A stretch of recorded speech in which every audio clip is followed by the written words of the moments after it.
ब्रियरशेड नामक एक शांत घास के मैदान के गांव में हिरण परिवार लकड़ी के छोटे छोटे घरों में रहते थे और हर बच्चे को एक ही बात सिखाई जाती थी।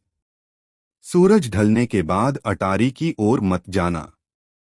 लेकिन लूमा, एक जिज्ञासु छोटी हिरनी, पुरानी कहानियों पर विश्वास नहीं करती थी। एक सर्द रात उसे छत के ऊपर से आवाज आई। थप, खरोंच, थप। सीढ़ियों के ऊपर की अटारी से। वो धीरे धीरे ऊपर चढ़ी, मुंह में लालटेन थामे।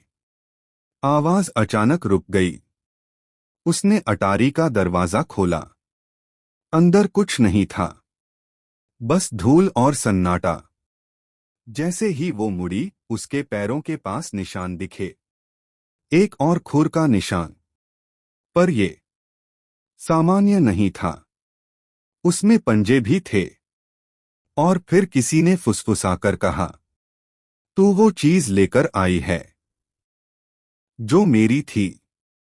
दरवाजा जोर से बंद हुआ। अगली सुबह लूमा गायब थी।